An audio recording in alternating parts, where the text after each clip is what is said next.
Alhamdulillahi Rabbil Alamin. Wassalatu wassalamu ala ashrafil anbiya'i wal mursalin wa ala alihi wa sahbihi ajma'in.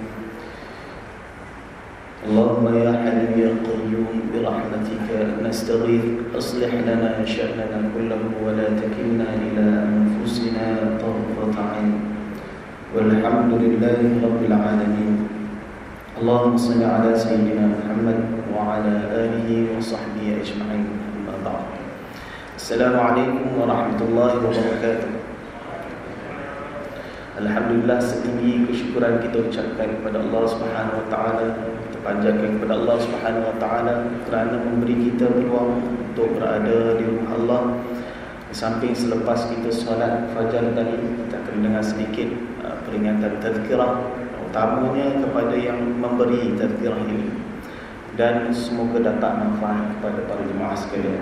Pertamanya kita ucapkan terima kasih kepada Tuan Imam Bilal serta yang dihormati barisan Nabil dan barisan AJK seterusnya. InsyaAllah pada hari ini satu tajuk yang ringkas saya kongsikan pada tuan-tuan dan puan-puan. Apabila kita diuji dengan wabak ta'un ini, pertamanya antara sunnah Rasulullah SAW adalah untuk kita tidak memudaratkan diri dan memudaratkan orang lain. Yang pertama, kita mengambil asbab. Khudil asbab wal ibadah. Kita ambil asbab untuk menjaga diri kita dengan nasihat-nasihat orang yang ahlinya, pakarnya, dan itu adalah ibadah. Dan kita juga tidak boleh memudaratkan orang lain walaupun niat kita baik. Katalah niat kita baik pagi ni, saya rasa semangat nak solat subuh 3 rakaat, niat saya baik, tapi tak boleh. Kita rasa benda tu betul, saya rasa nak buat puasa Ramadan ni awal sehari, tak boleh. Tidak boleh, tidak. Islam ni datang dengan panduan Al-Quran dan Hadis, dan datang dengan fakta dan ilmu. Tak boleh main rasa-rasa. Sebab itu tuan-tuan dan puan-puan, apabila agama ni main dengan rasa-rasa, jadilah kita cek. Rasa kurang sana, kita campak garam. Rasa kurang sini, kita tampak gula. Rasa tambah kurang situ, tambah sini. Dan kita kurangkan itu, kurangkan ini, tanpa berpandu kepada orang yang adil ataupun pakar dalam bidang tersebut. Itulah kita dinasihatkan untuk merujuk kepada fas'alu ahlan dzikr in kuntum la ta'lamun. Bertanya kepada orang yang pakar dalam bidang tersebut jika kamu tak tahu. Tajuk saya pada hari ini, insya-Allah tuan-tuan yang dirahmati Allah Subhanahu wa taala, adalah tajuk yang simple, ringkas, tetapi yang kita ulang namun sebahagian kita tidak tahu, iaitu bagaimana kita mengenal Allah Subhanahu wa taala daripada surah Al-Mu'awwidzat, surah Qul huwallahu ahad, Qul a'udzu birabbil falaq, dan surah An-Nas. Kita biasa membacanya pada salat witir yang terakhir, 3 surah. Dan surah Al-Ikhlas juga biasanya digandingkan dengan surah Al-Kafirun. Bila kita selepas tawaf ataupun dalam solat-solat sunat, kita biasanya menggandingkan Al-Kafirun dan surah Al-Ikhlas pada rakaat kedua. Kenapa tak surah Al-Kafirun dengan idza jaa inna a'tainaka, dengan surah Al-An'am? Dia di dalam, seperti mana di dalam kalimah la ilaha illallah Muhammadur Rasulullah, dia ada an-nafi, menafikan, dan al-itsbat, iaitu kita menafikan la ilaha, menafikan tiada Tuhan selain Allah, dan itsbat bahawa Allah sahajalah yang berhak kita sembah. Begitu juga dengan surah Al-Kafirun dan Al-Ikhlas. Pada rakaat pertama, kalau kita lihat asbab nuzul pada surah Al-Kafirun, di mana orang Arab Quraisy masa itu dia berjumpa dengan Nabi SAW, dia kata, wahai Muhammad, beginilah, dengan apa yang kamu nak bawa ni, kita trade lah. Setahun kamu sembah kami punya Tuhan, Setahun depan kita deal lah. Kami pula follow apa yang kamu bawa. Lepas tu tahun nextnya kita deal lah macam mana.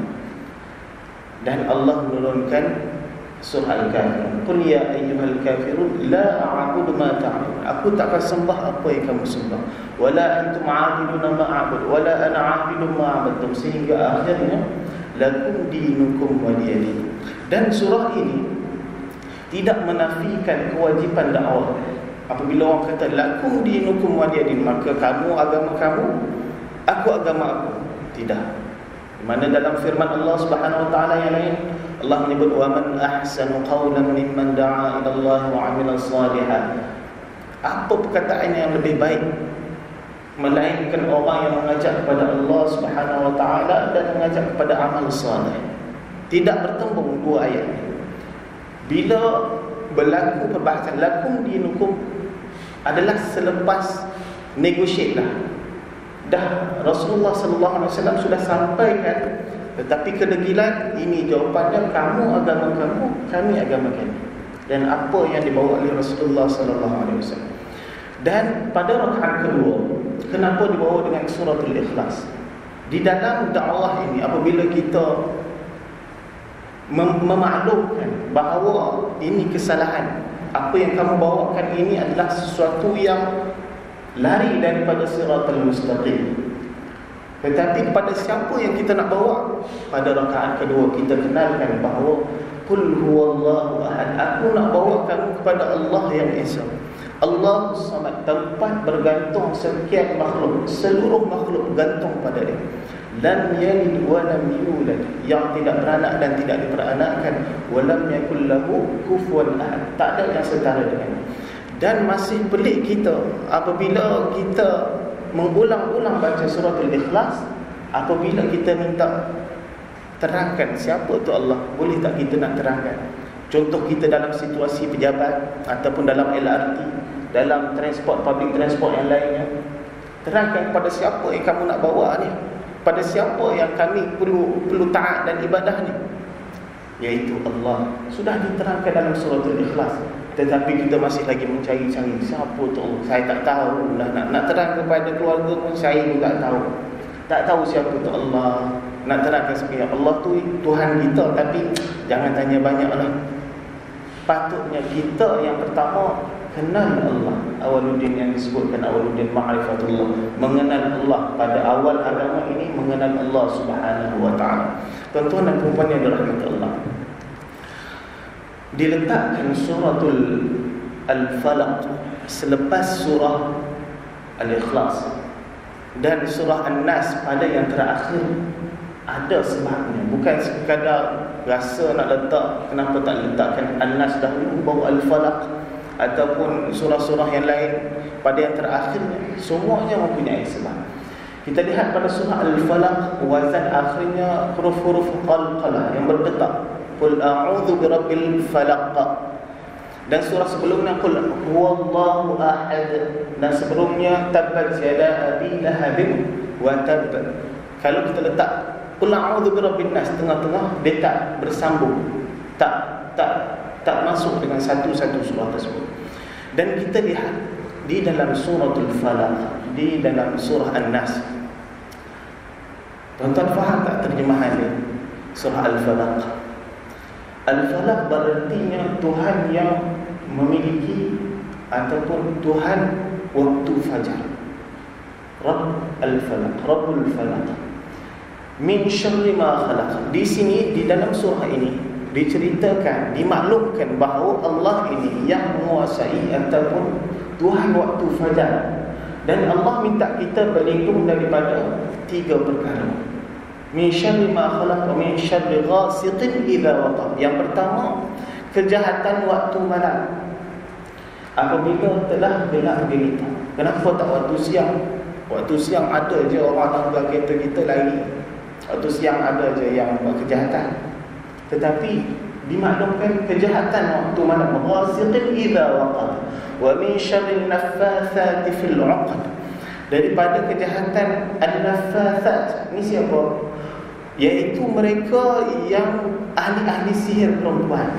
Umumnya maksudnya adalah an-naffatsat adalah ahli sihir wanita, an-naffathat fil 'uqad, yang menghembus tiup-tiup pada ikatan-ikatan apabila melakukan sihir. Mereka ikat-ikat, membuat ikatan dan meniup jampi-jampi untuk menyihir orang yang mau disihir. Dan asbab nuzul surah Al-Falaq dan surah An-Nas adalah kerana kisah Nabi SAW pernah disihir. Dan ini juga menjadi satu modal kepada orientalis dan kepada orang yang nak menolak Islam. Dia kata Nabi SAW ni dijaga oleh Allah, tapi pada masa yang sama dia disihir, maka dia ni bukan Nabi lah. Ini hujah orang yang munafik, orang kafir yang nak menolak Nabi SAW. Dan kita menjawab, ini membuktikan bahawa yang kita ikuti itu adalah manusia. Nabi SAW manusia, bukan malaikat, bukan makhluk yang lain. Yang kedua, ia adalah asbab, hikmahnya adalah untuk mengajar kita kaedah ruqyah, kaedah untuk merawat diri apabila disihir. Kisahnya Nabi SAW disihir oleh seorang Yahudi namanya Labid. Dengan harga yang murah, Labid ni diberi upah oleh orang Yahudi, seorang Yahudi yang diberi upah oleh kaumnya untuk menyihir Nabi SAW. Selepas disihir, Nabi ditimpa sakit yang berat. Disebabkan itu surah Al-Falaq dan An-Nas ini menjadi perbahasan. Adakah surah Madaniyah ataupun Makkiyah? Apa maksud Madaniyah dan maksud surah Makkiyah? Yang kita baca dalam Al-Quran ada Madaniyah, ada Makkiyah. Surah Makkiyah adalah surah yang turun sebelum hijrah, bukan surah yang turun di Mekah. Dan surah Madaniyah adalah surah yang turun selepas Nabi hijrah. Dan Nabi disihir di mana? Nabi disihir di Madinah selepas hijrah. Tetapi di dalam Al-Quran, dalam mushaf kita lihat, ia adalah surah Makkiyah. Dimaklumkan juga, para mufassir bersetuju bahawa surah ini diturunkan awal lagi, yakni sebelum hijrah, kerana surah ini isinya adalah tentang al-aqidah, tentang ketuhanan, mengenal Allah. Tetapi sebahagian mufassir yang lain bersetuju ini adalah surah Madaniyah, surah yang turun selepas Nabi hijrah. Dan kita lihat surah Idza jaa nasrullahi wal fath, apabila turun pertolongan dan kemenangan Allah SWT. Ini surah turun kerana Fathu Makkah. Adakah surah Madaniyah ataupun Makkiyah? Ia adalah surah Madaniyah kerana ia turun selepas hijrah. Walaupun masa itu Nabi SAW berada di Makkah, tetapi ia adalah surah Madaniyah kerana turun selepas Nabi berhijrah ke Madinah. Tuan-tuan dan puan-puan dirahmati Allah, kita lihat isi surah Al-Falaq tadi. Allah mengenalkan diri dia, iaitu Tuhan waktu fajar, untuk berlindung daripada 3 kejahatan. Kejahatan waktu malam, kejahatan sihir, tukang-tukang sihir, dan min syarri hasidin idza hasad, daripada orang yang hasad kepada kita. Tuan-tuan dan puan-puan perasan tak? 3 kejahatan ini adalah kejahatan yang memudaratkan fizikal seorang Muslim. Dia tak menyebabkan seorang Muslim itu tiba-tiba jadi munafik, tiba-tiba seorang itu jadi orang yang nak pergi fasik ataupun orang yang melakukan jenayah yang besar. Ia melibatkan kemudaratan pada fizikal dengan satu ciri, satu sifat. Allah Subhanahu Wa Taala mengenalkan diri dia. Ada 3 kejahatan ini yang patut kita berlindung. Kita lihat kejahatan waktu malam. Kita boleh tahu bahawa kebiasaan orang mencuri, merompak ataupun melakukan jenayah waktu malam. Binatang-binatang liar dikeluar, ular kala jengking pada waktu di tanah Arab keluar waktu malam. Disebutkan al-ghasiq idza waqab, minta berlindung daripada membahayakan diri kita daripada kejahatan ataupun keburukan waktu malam. Yang kedua adalah daripada tukang-tukang sihir. Kenapa bahaya sangat ke tukang sihir ni? Tuan-tuan perempuan pernah lihat orang yang kena sihir, wajahnya cengkung, dia bercakap kadang-kadang boleh membahayakan diri. Dia ambil senjata-senjata ataupun gunting pisau sampai boleh mencederakan diri. Hanya fizikal sahaja yang berbahaya. Dan yang ketiga, min syarri hasidin idza hasad. Orang yang sentiasa hasad juga diminta berlindung. Dia boleh memudaratkan diri. Kita ada kereta yang alhamdulillah baik, dia boleh berbicara. Kita ada handbag yang cantik, dia boleh pergi hasad. Kita ada satu rezeki nikmat yang Allah kurniakan, dia hasad pada kita. Daripada jawatan yang tinggi, dia boleh turunkan jawatan kita. Memudaratkan fizikal diri kita, keadaan diri kita. Tetapi dalam surah An-Nas, tuan-tuan, Allah mengenalkan dirinya dengan 3 maklumat, 3 isi. Yang pertama, qul a'udzu birabbin nas. Wahai manusia, berlindunglah, katakanlah wahai Muhammad, a'udzu, aku berlindung dengan Tuhan sekalian manusia, Rabb. Kalimah Rabb ni juga bermaksud tuan. Kalau kita di negara Arab, kita akan sebut Rabbul Bait, ataupun tuan rumah, ataupun tuan kebun, juga digunakan kalimah Rabb. Tetapi tidak semua Rabb ini adalah Malik, Malikin Nas, yang menguasai, yang memiliki raja kepada manusia ini. Tak semua yang ada tanah, yang ada rumah, bangunan-bangunan besar ini adalah raja. Raja yang mentadbir negara. Contoh Raja Inggris, King Queen Inggris tu, ataupun raja-raja, raja negara Malaysia, raja-raja. Dan tidak semua raja itu tidak ada Tuhan Malikin Nas, Ilahin Nas. Satu-satunya yang berhak disembah oleh manusia ini adalah Allah Subhanahu Wa Taala. Kita boleh namakan anak kita Abdul Malik, nama anak saya Abdul Malik, tapi kita tak boleh namakan anak kita Al-Ilah. Abdullah boleh, tetapi Al-Ilah tak boleh. Nama khusus Allah Subhanahu Wa Taala, Al-Ilah, satu-satunya Tuhan yang berhak disembah. Jadinya ganjil dan peliklah kita apabila kita diminta untuk kenalkan siapa Allah, tapi kita masih lagi cakap tak tahulah siapa tu Allah. Allah dah beritahu, aku inilah Tuhan pada manusia. Rabb maksudnya apa? Yang mencipta, yang mentadbir, yang memberikan rezeki kepada manusia. Berbeza dengan Al-Ilah. Al-Ilah maksudnya satu-satunya zat yang berhak disembah. Itu beza Ilah dengan Rabb. Rabb maksudnya Tuhan yang mentadbir, yang menciptakan, yang berikan rezeki. Malikin Nas, yang menguasai, yang raja kepada manusia. Berlindung daripada satu. Berbeza dengan surah Al-Falaq. Allah mencirikan dirinya dengan satu sifat, raja kepada qul a'udzu birabbil falaq, Tuhan waktu fajar. Tetapi dalam surah An-Nas 3 ciri Allah sifatkan diri dia Tuhan kepada manusia, raja manusia yang berhak disembah, Ilahin Nas, min syarril waswasil khannas. Satu je kejahatan yang Allah minta berlindung, min syarril waswasil khannas, daripada waswas syaitan yang tenggelam. Al-khannas, khannas maksudnya sesuatu yang muncul hilang, tenggelam timbul, ada sekejap tak ada sekejap. Kerana ciri-ciri syaitan ini, dia akan lari apabila kita mengingati Allah Subhanahu Wa Taala, dan dia akan muncul menguasai hati apabila kita lupa daripada mengingati Allah Subhanahu Wa Taala. Dalam sebuah hadis, seorang sahabat ni bila melihat satu hari Nabi SAW jatuh daripada kenderaan keldai dia, tunggangan dia, terus dia kata, ta'isa syaitan, celaka syaitan.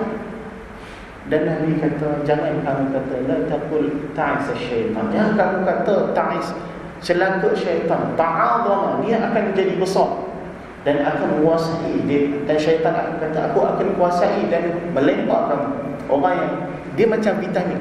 Perkataan celaan kepada syaitan, jahat tu syaitan, celaka syaitan, kalimah-kalimah yang kasar ini akan menjadi vitamin untuk syaitan, untuk makhluk-makhluk yang jahat ni. Dan apabila Nabi kata sebutlah bismillah, tasaghara, dia akan jadi kecil seperti adzubab, seperti lalat. Bila kita menyebut kalimah Allah Subhanahu wa taala, itu syaitan. Tuan-tuan dan puan yang dirahmati Allah, kenapa kita diminta dan fokus pada satu masalah, syarrul waswasil khannas alladhi yuwaswisu fi sudurin nas minal jinnati wan nas. Kerana kejahatan waswas jin dan manusia ini akan memudaratkan akhirat kita, akan memudaratkan ruh kita. Kita punya akidah akan diganggu-gugat daripada gangguan waswas jin dan syaitan. Contoh, kalau orang sihir kita, kurang-kurang paling teruk pun kita akan mati. Kalau orang hasad dengan kita, contoh dia bakar kereta kita, kurang-kurang kita hilang kereta. Ataupun kejahatan waktu malam, kena sengat kalau dengking waktu malam, alhamdulillah. Kurang-kurang kita sakit, kita pergi hospital, fizikal sahaja. Paling teruk pun kita mati. Paling teruk kita mati. Tetapi jika mendapat nasihat, waswas ni bukan bila kita terbayang waswas ni, oh mesti orang yang ambil wuduk banyak ni mesti yang takbir akan kalimah Allah. Waswas itu pun waswas juga, gangguan syaitan juga. Saya diceritakan ada seorang guru pondok, dia jumpa anak murid dia yang jadi waswas, ambil supaya basuh tangan tu 10 kali, rasa waswas. Akhir sekali tok guru ni tolak dia, masuk dalam kolam. Ambil supaya masuk dalam kolam, hilang waswas budak. Lepas tu 3 kali, elok dia 3 kali. Waswas ini permainan syaitan jin dan manusia. Kerana ada juga syaitan manusia, ada tuan-tuan. Wa likulli nabiyyin ja'alna wa ja'alna likulli nabiyyin aduwwan syayatinal insi wal jin. Allah sebut dalam Al-Quran, aku menciptakan, aku jadikan kepada Nabi ni ada syaitan jin dan syaitan manusia. Yuhi ba'dhum ila ba'd. Mereka ni saling menasihat, saling bagi panduan. Memang betul. Orang tukang sihir ini, mereka menggunakan khidmat jin dan syaitan. Guna rosakkan dia ni, ganggu dia ni dengan kerana imbuhan yang sedikit, dapat duit sedikit. Min syarril waswasil khannas alladhi yuwaswisu fi sudurin nas, yang mewaswaskan manusia dalam sudurin nas, dalam hati manusia. Kenapa tidak disebutkan waswas itu dalam kepala manusia? Bagi waswas kepada admirah, pada otak dia, tak. Dan kita bersetuju, kita lihat fatwa ataupun pandangan para ulama, hati ini letaknya akal manusia. Akal manusia ni letaknya pada hati dan bukan pada otak yang bentuk macam bulat. Akal yang otak yang letak di kepala, ada orang yang ada PhD, ada orang yang ada pelajaran yang tinggi, namun boleh lagi tersesat masuk ajaran ayah pin dan sebagainya. Sebab apa? Kerana pandai pada pelajaran, tetapi hidayah Allah adalah hidayah Allah Subhanahu wa taala. Hati itu idza saluhat, jika baik hati itu, baiklah seluruhnya. Jika buruk, buruklah seluruhnya. Ala wahyal qalb, itu adalah hati. Hati bukan otak. Min syarril waswasil khannas alladhi yuwaswisu fi sudurin nas, yuwaswisu fi sudurin nas, yang bagi nasihat, bagi waswas ke dalam hati manusia. Minal jinnati wan nas, daripada kalangan jin dan manusia. Kita lihat bagaimana jin dan syaitan bagi kita rosakkan amal kita. Kita pernah dengar hadis Nabi sallallahu alaihi wasallam, innamal a'malu binniyat wa innama likulli imrin ma nawa. Setiap amalan itu bermula dengan niat, dan setiap itu atas apa yang diniatkan. Dia akan dapat pahala. Kalau 100% kerana Allah Subhanahu wa taala, itulah pahala dia. Kerana syarat dalam ibadah kita ini ada dua tuan-tuan. Yang pertama adalah ikhlas. Al-ikhlas harus hanya saja kerana Allah Subhanahu wa taala, tak boleh sebab yang lain. Yang kedua adalah ittiba', perlu ikut syariat yang diturunkan oleh Nabi SAW. Tak boleh kita main rasa akhir tahun ni nak bayar zakat RM3. Tengok RM3, RM4, tak boleh. Kita rasa zuhur hari ni penat sikit, nak solat zuhur 3 rakaat, tak boleh. Tak diterima. Hilang salah satu ini, maka amalannya akan rosak. Kita lihat bagaimana syaitan ni boleh meniupkan rasa was-was ataupun ganggu niat manusia.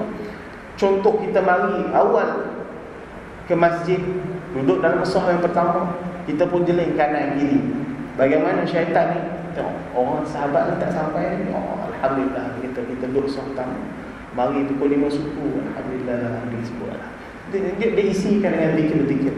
Tapi tengok bagaimana syaitan merosakkan amal kita yang pertama, yang asalnya kita sudah ikhlas kerana Allah SWT, tetapi diganggu dengan was-was jin dan syaitan ini, merosakkan amal kita.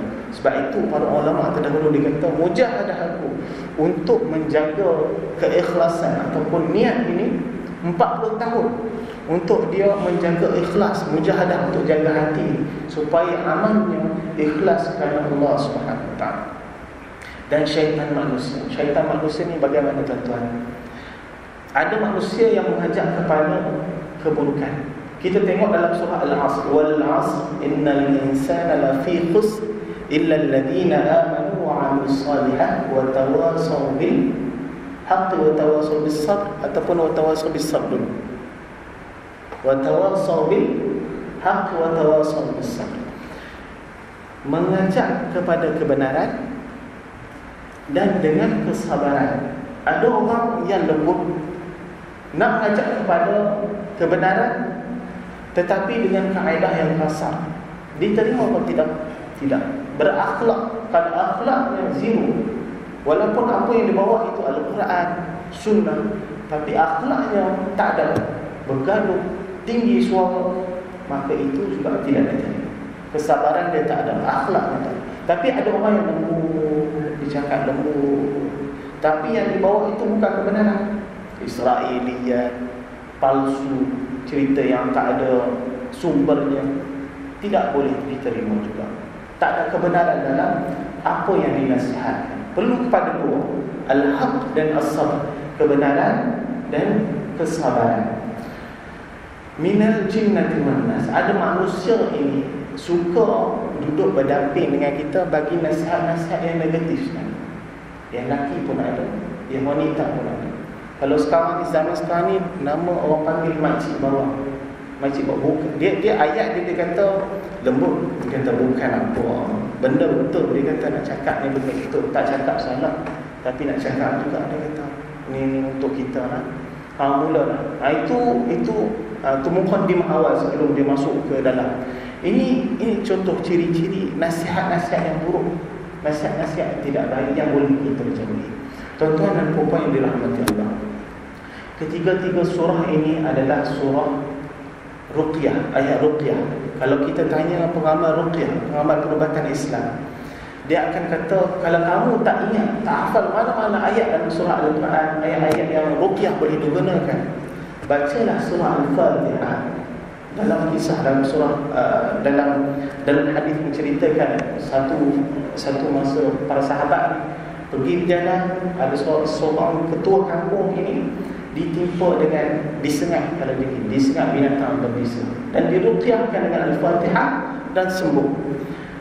Dan nasihat yang pertama adalah mengamalkan surah Al-Fatihah. Sebab itu orang yang kena rasuk, kena gangguan, yang pertama untuk dia usahakan adalah meruqyah diri sendiri sebelum pergi jumpa tok imam, sebelum pergi jumpa tok orang alim yang lain. Ruqyah diri sendiri dengan ayat-ayat ruqyah Al-Fatihah, dan mengulang baca, mengamalkan surah Al-Ikhlas, Al-Falaq dan surah An-Nas. Ini adalah ayat ruqyah yang diajarkan oleh Nabi SAW, dibacakan oleh Nabi SAW dalam hadis Aisyah. Aisyah menyebut Nabi apabila dia pergi awa ila firashihi, dia pergi ke katil dia akan jama' kafai, dia akan temukan dua tangan dia nafatha fihima, dia akan tiup pada dua tangan. Faqara'a qul huwallahu ahad, qul a'udzu birabbil falaq, qul a'udzu birabbin nas. Kemudian dia akan sapu seluruh badan dia dan melakukannya 3 kali setiap malam untuk berlindung dengan keberkatan 3 surah ini. Qul huwallahu ahad, qul a'udzu birabbil falaq, dan qul a'udzu birabbin nas. Tuan-tuan dan puan-puan yang dirahmati Allah, apabila kita lihat isi surah 3 surah ini dan surah An-Nas utamanya, ada kait tak dengan surah Al-Fatihah yang terletak pada awal mushaf kita? Surah Al-Fatihah yang dimulakan dengan Bismillahirrahmanirrahim, Alhamdulillahi Rabbil Alamin. Segala puji bagi Allah, Tuhan sekalian alam. Ada kait tak dengan Qul a'udzu birabbin nas, malikin nas, ilahin nas dalam surah Al-Fatihah? Isinya yang pertama, awalnya adalah memuji Allah Subhanahu Wa Taala.